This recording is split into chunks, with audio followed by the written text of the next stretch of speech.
மதுரை சித்திரை திருவிழா சைவம் மற்றும் வைணவ சமயங்களின் இணக்கத்தை வெளிப்படுத்தும் 20 நாள் கொண்டாட்டமாகும். 2025 இல் ஏப்ரல் 29 அன்று விழா கொடியேற்றத்துடன் தொடங்கியது. முக்கிய நிகழ்வான மீனாட்சி சுந்தரேஸ்வரர் திருக்கல்யாணம் மே 8 அன்று நடைபெறுகிறது. திருக்கல்யாணத்தின் போது தாலி மாற்றுதல், வழிபாடு போன்றவற்றின் முக்கியத்துவம் பற்றி காணலாம். மதுரை சித்திரை திருவிழா சைவம் மற்றும் வைணவம் சமயத்தின் நல்லிணக்கத்தை பறைசாற்றும் வகையில் 20 நாட்கள் கொண்டாடப்படும் மிகப்பெரிய ஆன்மீக திருவிழாவாகும். இந்த சித்திரை திருவிழாவின் மிக முக்கிய நிகழ்வுகளில் ஒன்றாக மீனாட்சி சுந்தரேஸ்வரர் திருக்கல்யாண வைபவம் இருக்கும். இந்த காலகட்டத்தில் மதுரை மாவட்டமே திருவிழா கோலம் பூண்டிருக்கும். மதுரையைச் சேர்ந்த வெளியூரில் இருக்கும் பொதுமக்கள் அனைவரும் சித்திரை திருவிழா காண சொந்த ஊருக்கு படையெடுப்பது வழக்கம்.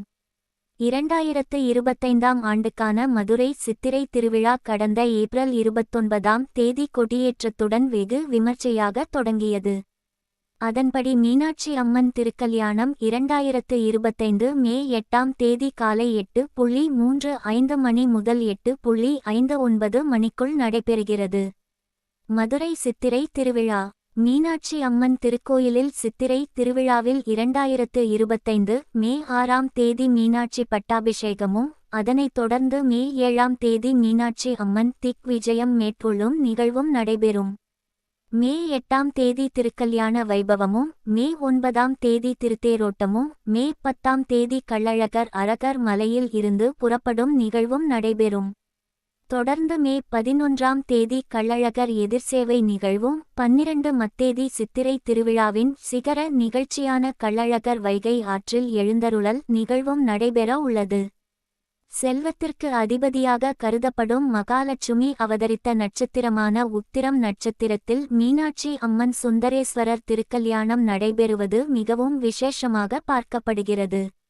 திருமணம் ஆகாதவர்கள், செல்வ வளம் வேண்டுபவர்கள், கர்ம வினைகள் நீங்க வழிபடுபவர்கள் இந்த நாளில் மீனாட்சி சுந்தரேஸ்வரரை வழிபட்டு சிறப்பாக பார்க்கப்படுகிறது.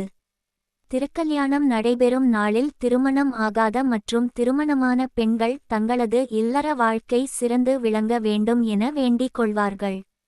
இந்த திருக்கல்யாண வைபவத்தின் போது நாம் மீனாட்சியம்மன் இடம் என்ன வேண்டிக் கொள்கிறோமோ அடுத்த முறை தரிசிப்பதற்குள் அவை நடந்தேறும் என்பது நம்பிக்கையாக பார்க்கப்படுகிறது. இந்த திருக்கல்யாண நிகழ்வின் போது திருமணமான பெண்கள் தாலி கயிறு மாறுவது நடைபெறுகிறது. வீட்டில் பின்பற்ற வேண்டிய நடைமுறைகள். அவ்வாறு செய்ய நினைப்பவர்கள் அதிகாலையில் எழுந்து புனித நீராடி தங்களது பழைய தாலி கயிறில் இருக்கும் திருமாங்கல்யத்தை எடுத்து சுத்தம் செய்து கொள்ள வேண்டும். பின்னர் அதனை புதிய கயிறில் கோர்க்க வேண்டும். இதன் பிறகு மீனாட்சியம்மன் புகைப்படத்தின் முன் அதனை வைக்க வேண்டும். மீனாட்சி அம்மன் திருக்கல்யாணத்தை நேரில் காண குறிப்பிட்ட நபர்களுக்கு மட்டுமே அனுமதி அளிக்கப்பட்டுள்ளதால் பெரும்பாலானவர்கள் நேரலை மூலமாக பார்க்கிறார்கள். கோயிலுக்கு வருபவர்கள் கையில் வரும் போது தாலி கயிறை கொண்டு வந்து திருக்கல்யாணம் முடிந்தவுடன் மாற்றிக்கொள்ளலாம். வீட்டில் மாற்றுபவர்கள் சரியாக நேரலையில் தாலி கட்டும் வைபவம் நடந்தேறியவுடன் தங்களது கணவரை திருமாங்கல்யத்தை கட்டச் சொல்லலாம். ஒருவேளை சூழல் காரணமாக கணவர் வெளியில் சென்று இருந்தால் நீங்களே தாராளமாக தாலி கயிறு மாற்றிக்கொள்ளலாம். மீனாட்சியின் அனுக்கிரகம் அனைவருக்கும் இந்த காலகட்டத்தில் கிடைக்கும் என்பது நம்பிக்கையாக உள்ளது. உங்களது இல்லறத்தில் நிலவிய குழப்பங்கள், துன்பங்கள், கவலைகள் அனைத்தும் நீங்கி இன்பம் பிறக்கும். தாலிக்கயிறு மாற்றியவுடன் மீனாட்சி அம்மன் புகைப்படத்தின் முன் ஏதேனும் இனிப்பு ஒன்றை பிரசாதமாக வைத்து வழிபட வேண்டும். பின்னர் அதனை பகிர்ந்து உண்டு ஏதேனும் இருவருக்கு உணவு தானம் செய்ய வேண்டும்.